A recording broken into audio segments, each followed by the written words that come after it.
Did you hear about the restaurant they opened on Mars? Great food, no atmosphere. Get that one from one of your dad joke videos? Yeah. What's up, guys? Welcome back to the podcast. I say welcome back. Maybe this is the first time you're listening. This is episode 2 of the Tactical Baby Gear podcast. I am your host, Beav Brody, and we have Alex here with us again today. How you doing? Great. Did you have a good weekend? It's Monday. It is Monday. How was your weekend? Long. Survived one more weekend with the children. Yeah. It's really funny you say that. Saturdays really aren't bad for us at home. Sundays are like, and I hate saying this, I feel like that, but it's like, it's just bad. It's just like the kids start getting cabin fever. You can't keep them entertained enough. I don't know how it is for you, but like, you know, my kids are a little bit older than yours, so we're in a different phase of life, as if we can call it that. That's like, they just got to be going. They got to be doing something. They got to be going somewhere. They want to do this. They want to do that. And it's like, yo, I've been working all week. I want to sit on the couch and do nothing, you know, but it's impossible. It's tough. So Sundays are kind of crazy for us. What has that similar? I mean, it's just every day, you know, my kids are the twins are almost 3, the littlest one's 1. So again, it's, right now it's more that the attention span is just so relatively small in a way. So I can sit there and do Legos or build magnets for 30 minutes, but then it's, jumping onto the next, which, is pretty incredible that they will sit there and do that. And I love doing that with them. But, for both of us, I think it's balancing the fact that we just love what we do. So I love to be at work. Alex and I are wired for working. Yeah. We are working people. It's like you got working dogs and you got other kinds of dogs. Like we are working people. We enjoy working. Yeah. It'd be awesome. Which is a pro and a con. If every day if it would be like, I'd work 7 days a week from 9 to 3 and then have that time with the kids in the afternoon or something. Fortunately, with obviously our business, get home every night with them and have the mornings with them as well. So get to spend a lot of time with them. But when I'm not working, it just makes me anxious. Yeah. So, and like my kids now, the older ones have the 1 nap in the afternoon. The littlest one still does the morning nap, afternoon nap. So that window on the weekend where you have other things to do, yard work or whatever, clean up the house, it's like maybe an hour and a half, 2-hour window. So it's one of those two where you're just like, and then they come back through like a tornado and wreck the whole thing again. Like, there's just not enough time to, you're like, you take them to Lowe's or Home Depot, right? And that's a whole chore. But, excitement, you got to show them the world and let them explore. But then you get them back and you're like, all right, I'm going to do this yard work. And then you open up one bag and then one kid, needs your attention or something. So it's just not very relaxing. Yeah. On the weekends, but not to mention you had some sick ones this weekend. Yeah. A little craziness there. A little bug. And there's nothing, that feeling as a parent of just feeling completely helpless. Thankfully it was nothing major. My kids just, the youngest one, we didn't hear anything. Nothing looked weird on the monitor and woke up and, he apparently rolled around in his own, had vomited in the crib, and there's just nothing worse feeling that you're like, how did I miss this? What did I not hear? It's so easy to beat yourself up. And then again, it's, it's nothing as drastic as a lot of these other parents experience, but it's just a helpless feeling that, when you're not a parent, you're like, oh, that's sad or, what have you. But as soon as you are, it doesn't really matter. You're just like, oh, it's my job to keep you healthy and safe. And apparently I let you sleep in your own vomit. And it's just, there's nothing worse feeling. I mean, he's a happy kid, so you never know anything was wrong. Personally degrading to yourself. You're like, how did I let this happen to my kid? And so, so we dealt with that. But it's crazy. We call him Happy Anders. He's just literally the he's always happiest happy. kid. Every time I've seen him. And then he looks at me, spits up, looks back. Hey. So, but so dealt with that a little bit. Little upset tummy for the littlest one. The other ones, they're in the test boundary stage. They're trying Pushing to the limits they know the rules, and then they got to test it like kids do. So trying to balance that, which is just hard because, again, like we talked about on the last podcast, just consistency and communication, whether it's with your spouse or girlfriend, boyfriend, whatever, or the child. It's like, all right, what did I tell them before? Yeah, or how am I even did say the rule addressing it? was? So apparently I've discovered through the parrots that are my children, apparently I say stop it a lot, just, in passing. Like they're hitting each other. Did you say parrots? Parrot, yeah. They just repeat everything. So apparently, like they're about to jump off the couch or something. I'm like, hey, stop that. We don't jump on the couch. Like let's roughhouse, let's play, but don't jump off the back of the couch. You know what I mean? Right. Onto the tile floor. So I say stop it. So now, like when I come out there, they're like, I'll do something, and they'll be like, hey, stop it. I'm like, oh gosh. We the wife and I came home from a quick little getaway, and the kid like grabbed my face and turned it to me and say, stop it.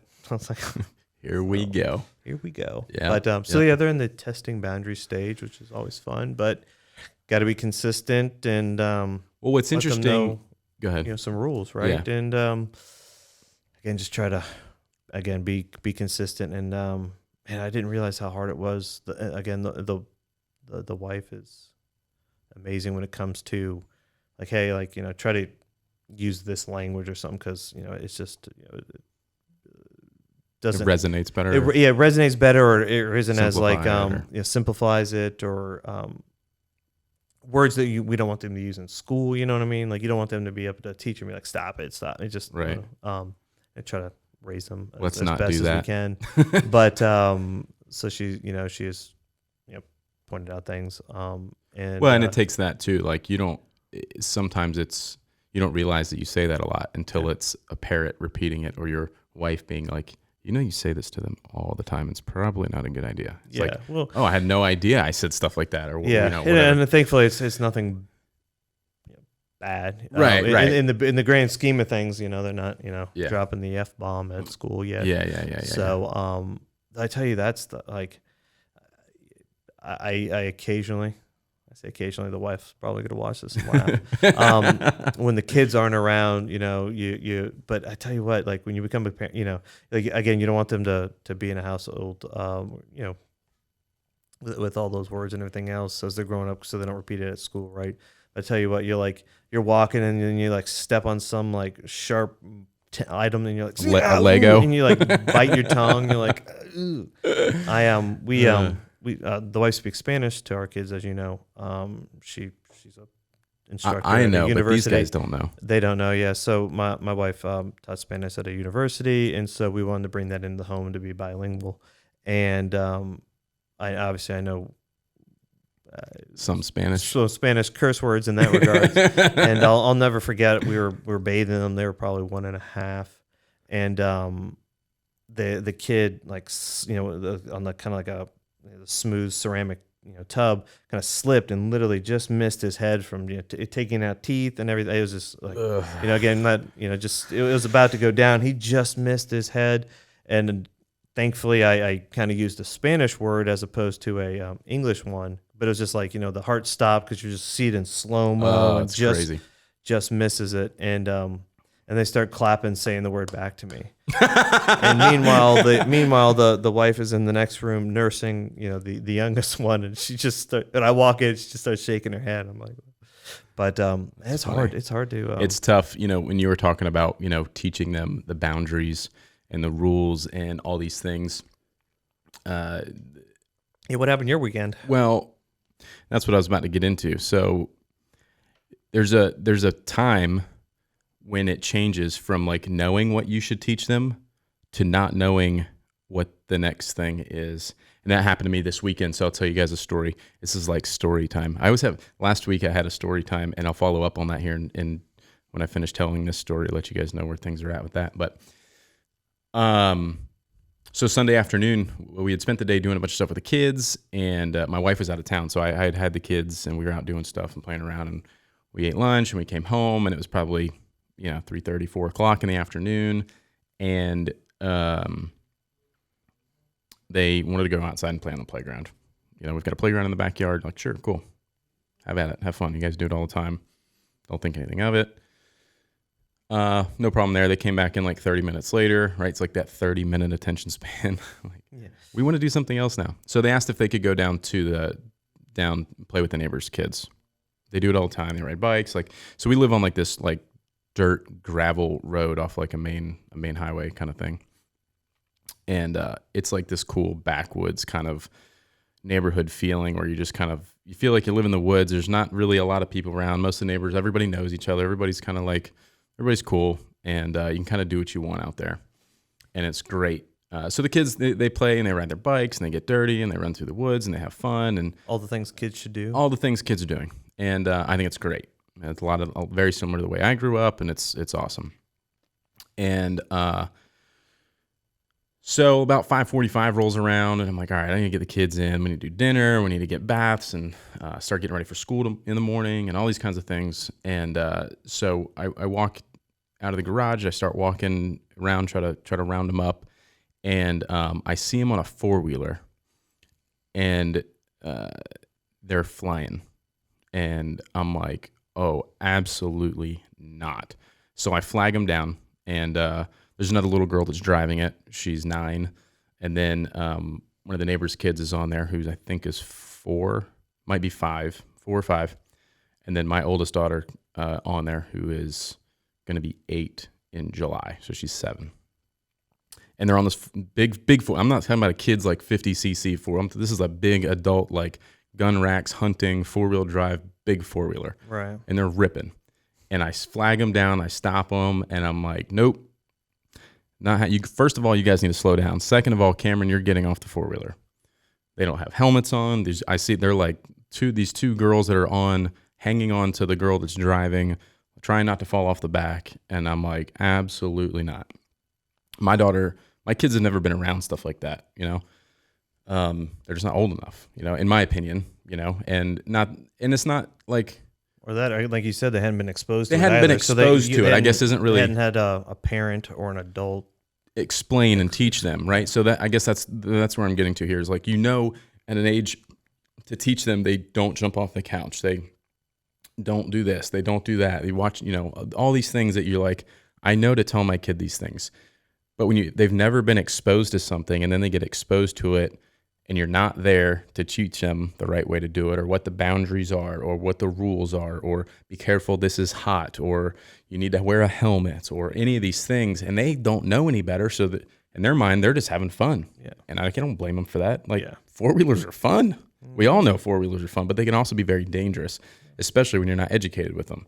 So anyways, I got her off of there and I walked down to the neighbor's house where there was a group of people hanging out and just, doing Sunday afternoon kind of stuff and just chilling. And there was, the kids were all playing, but they're ripping around in this 4-wheeler. So I told them all, I said, listen to me. They were like, hey, what's up, Beav? How's it going? I'm like, hey, everything's cool. And they're like, what's wrong? I'm like, listen, my kids are not to be on that 4-wheeler. 1, without an adult, and 2, not without a helmet. Yeah. Like, they were like, oh, they're just putting around. I'm like, they are not just putting around. They're out here ripping down the road. There's rocks in the road. There's all kinds of stuff. Dogs running around. If the dog runs out and somebody turns, they hit a tree. Like, I've had way too many friends die, get injured, coma, paralyzed. Like, you name it. I've been exposed to it in that regard, from stupid stuff like that are just like accidents. Yeah. This poor girl that died on a boat a few weeks ago here locally, that they were out with their friends, they're teenagers, and they get into a little boating accident. She falls out of the boat, drowns, dies. They find her a week later floating in the water. Like, I just had actually a conversation with Manspot about that a few days ago. Actually, I guess it was last. Holy smokes, it's been like a month. In Vegas, we were talking and eating dinner, and I was telling him about that incident that happened about a month ago, and I was like, God, man, when you have kids and you hear about other kids dying and crazy things, and you're like, oh, if I had been there, if I was there, if I would have told them this, or if I would have, maybe it would have changed the outcome. So, you're upset with the situation, then there's a guilt on top of it to yourself, and you just can't. It's tough, So, anyways, I tell them all, I was like, my kids are not to be on this thing. They've never been on one of these things. They don't know about them. And they're like, oh, man, and I'm like, they're playing it off like it's no big deal because nobody's been hurt yet. Right. Yeah. And I said, listen, the last thing any of us need is for one of these kids falling off the back of this 4-wheeler, it rolling on top of one of them or something. And it's going to be a bad day for everybody. Well, again, it's all about the age, right? And the Right. experience, we all did four wheels and everything else, but I remember doing them when I was 15, 16. In South Carolina, I had a driver's license. So, Right. and you still do stupid stuff when you're behind the wheel, and you just, as a parent, right, you hope you've instilled enough knowledge in them to try to make the best decisions with a non-fully developed frontal lobe. Right. But and not be the helicopter parent in that regards, which again I think takes on a negative connotation. But Well, on the same token, it's like there's a balance. There's a balance, right? Like if and I told them, you don't let 1-year-olds walk down the stairs by themselves, but when they're 4, go for it. You know what I mean? So it's just there's a learning curve to certain curve. things, or things where it's like you feel like they are responsible enough to do that on their own now, right? And if I'll they be make the a first mistake, one to take my kids on a 4-wheeler with me as an adult, cruising, putting, letting them steer it and do all the the fun things that come along with it, but also showing them this is hot. You don't turn at high speeds. You don't do this. You don't and then all the boundaries to responsibly teach them, not put them on a 4-wheeler with a 9-year-old for the first time and hope for the best. Yeah. Like, that's crazy. And I don't know what upset me more, the fact that she was like in danger potentially, or that all the other adults thought it was okay. Yeah. See, I haven't quite got to that stage yet where I was pissed. My kids like, if we go to another friend's house or something, obviously the parents always, they're within, they're in the room. They're in the house. Room, they're in the, nearby. We haven't got the stage where it's like, hey, go play out in the neighborhood. And obviously it's cool. Obviously where we live, kids are always in the neighborhood. They're not inside on, I'm sure they play all the video games all day long. But in the same token, whenever I'm outside with my kids, like other kids are always outside. So it's really exciting to see that still happens, obviously. But it's just haven't moved into that stage. So it's I can't. Crazy. And, again, it's like the fact that these other adults who are also parents thought it was okay. Maybe they thought it was okay because they had an eye on their own kid and they felt confident in their kid. But I would never, ever put someone else's child in harm's way ever. Like, even if I'm like, I let my kid do that, but I know it's kind of sketchy maybe, but like, hey, I'm sorry, you can't do that. Or I need to call your dad, or we need to ask your dad, or maybe next time, let me talk to you. Like, what? Yeah. You don't just toss it like, oh my, the keys and say, man. Let it rip. So I don't even know now. Like, I think they were, it was pretty clear when I talked to them that they won't be letting my kids get back on the 4-wheeler anytime soon. Right. But like, I don't know. They all probably think I'm a jerk at this point, but I really don't care. It's you're not being unrealistic, and it's your kid's safety, and you're doing what's doing best. Not for to your mention, kid. so and that's why you can't just so many people like to judge, especially even online, and you're anonymous, and you see some photo of someone doing something, you don't know the context of it, and it's real quick to just be negative or whatever else. But at the same token, I mentioned this in the last podcast, like obviously so many people forget that they're the parent and they could say no. Mm-hmm. Doesn't mean they don't let them, not have fun, but it's, again, your kid and the experience level of, where they're at developmentally, right? Right. And you don't know, maybe this, some kids swim better, right? And so, go swim in the ocean without your floaties on and you're 4. I wouldn't necessarily do that, but you get the point. Example, you know what I mean? Yeah. It's like, my kid's an Olympic swimmer and he's 4. Like, yeah. Well, mine isn't. You know what I mean? Yeah, so, and it might be the difference. Like, here's a good one I can relate to is Cameron and her gymnastics. She's amazing. I'm convinced she's going to the Olympics. She's awesome. And I might let her go jump on a trampoline, do backflips and do all these things and da-da-da. But like, my neighbor's kid may not be like, no, you're going to break your neck. And here's Cameron's like killing it and she's totally capable and I'm not worried. Yeah. Or whatever the case is. But it's kind of that same thing. But when other kids come over and jump on our trampoline, I tell them no flipping, da-da-da. Cameron knows not to set a bad example and do all these stupid things because she understands that she's more capable than most of the kids around in that regard. So I'm like, listen, you need to set a good example. Don't do dumb stuff. I don't want you guys flipping. Yeah. You guys jump and have fun. Let me know if there's a problem, and we can see the trampoline from the kitchen and stuff. You're also checking in on it. Yeah. And so that's what, again, I don't think I'm ready for that stage yet. Dude. And I guess thankfully, Nobody's ready for thankfully, it. No just with one anyone, is ready. You know, when it comes to parenting, thankfully they start off small and gradually work their way up to give you time to kind of adapt and understand what limits, you know, like I used to do a lot of yard work for, you know, around the house. I was, you know, did chores and I did yard work. I liked it. So it was a win for my dad, I guess, from the fact that like, I was like, yeah, I'll mow the yard. Like that just sounds fun to me. Right. It's a beginning and an end. There's satisfaction. Just so much satisfaction. Yeah. You know, like I'll skim a pool now. Like I'll literally take a skimmer out and get leaves off just because that's like there was leaves and then there's not leaves. And right. I, you know, I accomplished something. It just relaxes my mind. Yeah. But oh shoot, where was I going with that? I got so excited about thinking about cleaning leaves out of a landscaping chores. Well, I was gonna say, so you know, my dad showed me how to do it at age appropriate levels and saw that I was capable of, you know, like this is how you make sure you don't cut your foot off with the lawnmower and right. You know, you starting to use, you know, more dangerous tools, let's call it. But you know, it's a progression, right? You know, it's like I'm not gonna just send my kids out there right now. So you always make a good analogy too with that, and something that your dad told you, I think is how you say it is. But basically, and this is the way we deal with a lot of people in life, personally, both of us, is you have my trust until you break it. Yep.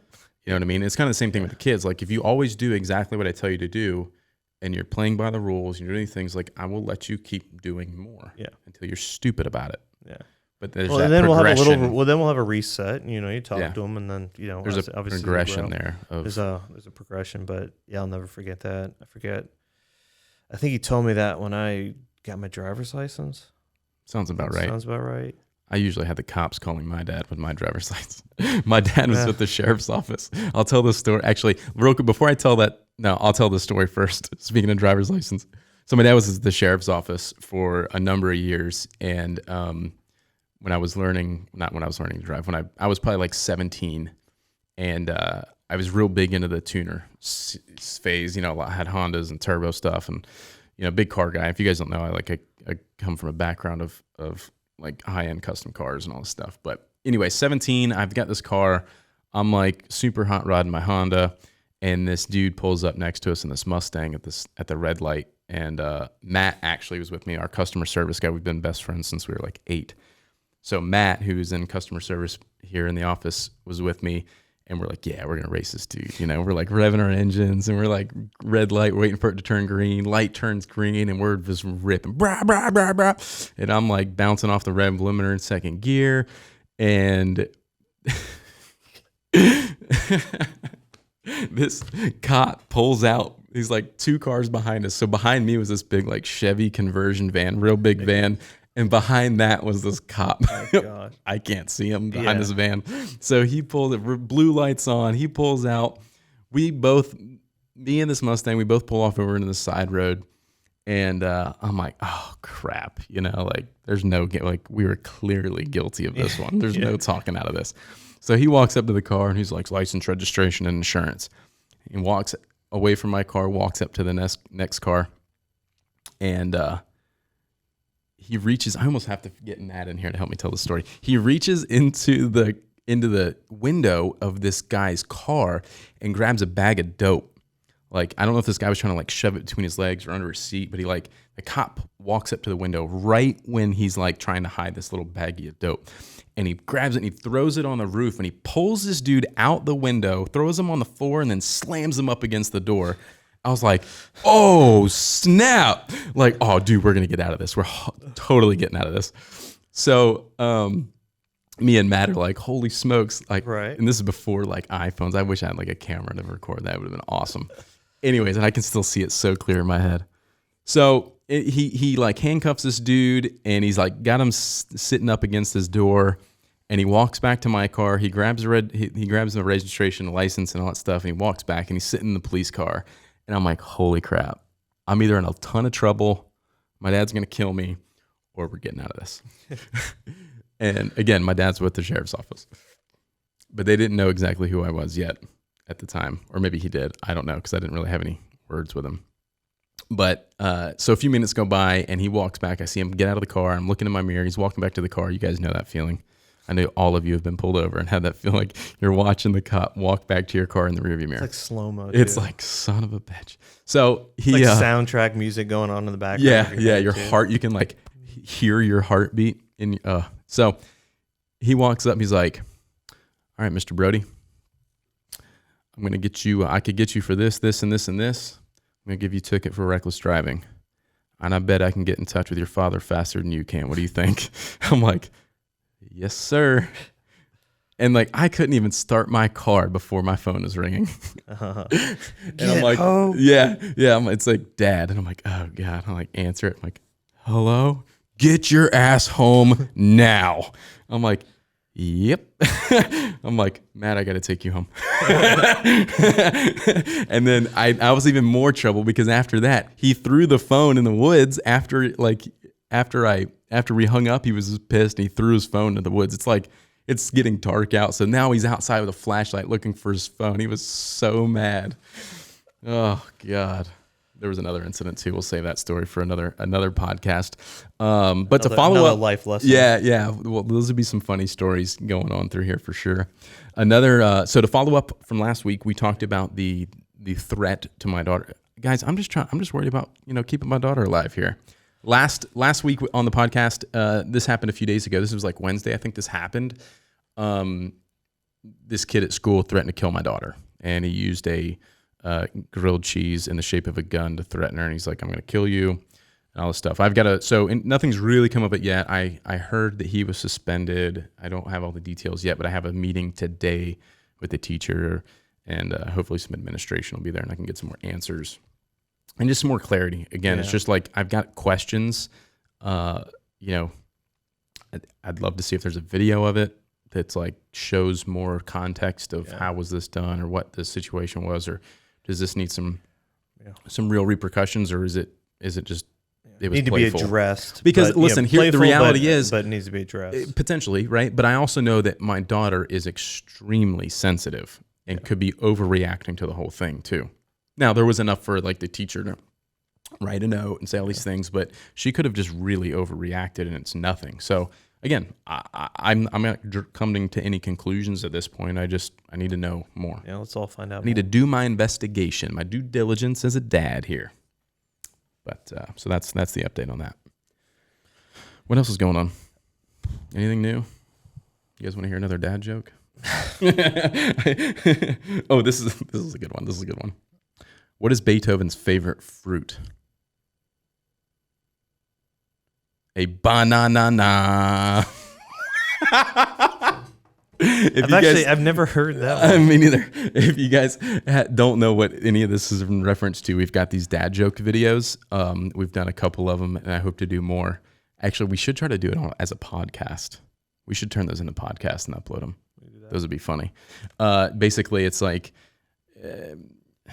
sort of like a you laugh, you lose thing. Anyways, you tell dad jokes, and you try not to laugh at each other. And it is quite entertaining. There's a couple episodes of that on YouTube currently. And there's one with the Gap Man, and then there's one with the Man Spot. And they're pretty funny. They're fun filming. Yeah, it's really entertaining. So you haven't checked those out. If you're watching this on YouTube, I'll link them in the description. Actually, if I don't know where you're listening to this podcast because it's going to be all over the place, but we're definitely putting the video and the audio is going to be on the website, and I'll put a link to it. It'll be like a blog format. You'll see each episode. There'll be something written about each episode. Any particular links that we might mention, or products, or people, or whatever. That's where you'll find the links to that stuff, and then so you can choose to listen to it or watch it, and you can subscribe on YouTube and iTunes. And it's not on iTunes yet. I'm waiting for that to be approved. Currently, what is that process? As of April 8th, we're still waiting for that to be approved. So if it's after that, subscribe on iTunes, please. Is it a rigorous No, it's actually a pretty simple process to do it. So we're ended up on Libsyn as the hosting platform, which is great. They're the oldest one. Like all the big shows, Joe Rogan, all these guys are on Libsyn. But then there's an RSS feed, and you submit that to these other platforms, iTunes and Google and all these other ones. But then there's like an approval process. So pretty limited data that we have to provide to them. There's like artwork and all this other random stuff that's like first time setup sort of thing. Yeah. And then they approve, and then you upload the RSS feed. They approve the, I don't know if they approve each episode or if they approve the whole thing in general. And then as they come, they just monitor. They just pop up. Mm-hmm. But anyways, it's pending approval currently. Gotcha. So that's the current situation there. Maybe episode 3. Yeah, well, they'll all end up there. The first one, so they'll all end up there. You know, episode 1 is just waiting, and then hopefully they just start going in line automatically. I think my understanding is it's automatic. Podcasting is new for me, you guys. This is something I don't really know about, so we're learning together. We already had camera difficulties this morning, so if you guys are watching this, I had to swap out this camera. The normal camera we were using for this is like I was testing it. Yep, set focus, everything's good. Hey, Alex, we're ready to go. Come sit down. I go to turn it on, and it's like, error, I'm done. Send me back to Canon. I don't know what's happening. So I just swap it out for another camera. So we're hoping that works okay. Looks fine from what I can see here. But I guess that's going to kind of wrap it up for story time today, folks. Story time on Oh my Monday. gosh, we should call it story time. What do you guys? We could bring in our kid's favorite book, and we'll read a story. Well, too. I how many story books time? do you have like memorized? Because I'm starting to get them down packed. I don't read. Okay, fair enough. I don't. Alex will send me an email, and I'm like, "Can you just come up here and read it to me?" Yeah, like I mean, obviously. Well, there was some like we don't read like the.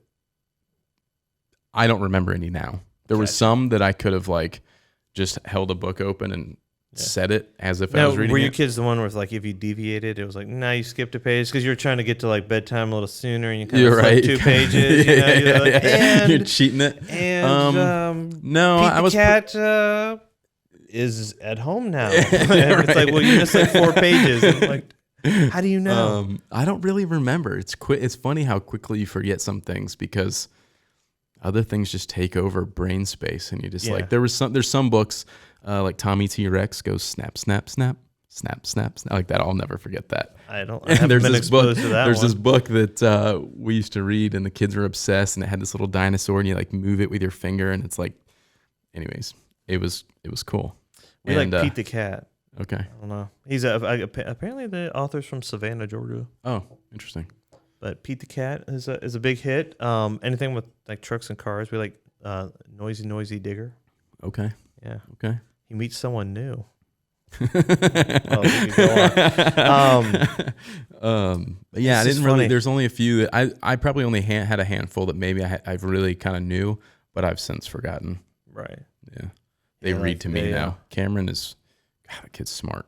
She's like reading these crazy chapter books, Goosebumps, and all the same stuff that it blows my mind. So Goosebumps is still a thing? It's still a thing. Wow. Yeah. Can you believe it? Wow. Crazy. She's funny way how those smarter. Things are coming back. Well, maybe it never left. I left I know, right? And then it's still the thing. Yeah. Boxcar. What about the Boxcar Kids? Was that Goose? That was a thing when I feel like that was probably a thing when our parents were kids too. Like some of these books that we read are probably older than we realize. Probably. Yeah, I haven't. You know what I mean? There's like mainstays, like staples, and well, it's like was it Goodnight Moon? Yeah. Yeah. Got that one memorized. Yep. Yeah. Kids have moved past that one now. But now I got the little one, so it's like all the books that we like segued out, like kind of coming back, circling back to for the littlest one. Yeah. So they're just getting ingrained. But yeah, the Max, my oldest by 2 minutes, which I'm sure when he's like 21, that night or whatever, he's like, hey, I can drink 2 minutes before you. But yeah, he like one day, like we kept reading the Noisy Digger, and then like literally he just started like kept going. I was like, so I don't know if he can't read, but he like kind of knew the words, knows the story. Like, yeah. Again, that parrot, right? Kids pay attention, man. They hear more than you think. Yeah, it's like that's been the scariest thing. Is like I'm talking to the wife over here, and then I'm like, yeah, this jerk or something, and then I'm like, you turn around, and you're like, well, the kid's over there, but then they'll say something from a different part of the conversation, and I'm like, how did? They're like Siri. They're always listening. And Alexa. Yeah, it's crazy. Anyway, Anyways, so back to story time. But like, because I feel like TBG podcast is kind of boring. But like, what if it was like story time with TBG or some? I don't know. If you guys have any ideas for like a better name for the podcast, I wasn't feeling terribly creative around the whole thing, and I was just like, it's TBG podcast. But if you guys have better ideas, let me know somewhere. If you think that there's, because something we had on the vlog stuff, we were doing more vlogging that we haven't really been doing because it's just so time consuming and we're so busy. We called it the weekly dump because it was funny. But this is almost like weekly dump. We're just like, it's like brain dump. So anyways, or it doesn't really matter, which probably doesn't matter at all really. But we like to be creative with things. We like to spice it up a little bit, have some fun. You gotta have fun. Got to. Guys, I think that's going to wrap it up for the episode number 2 of the podcast. Thank you for watching and listening. Again, leave us any comments or suggestions wherever you're watching or listening to this. And we'll see you guys in the next episode. Peace.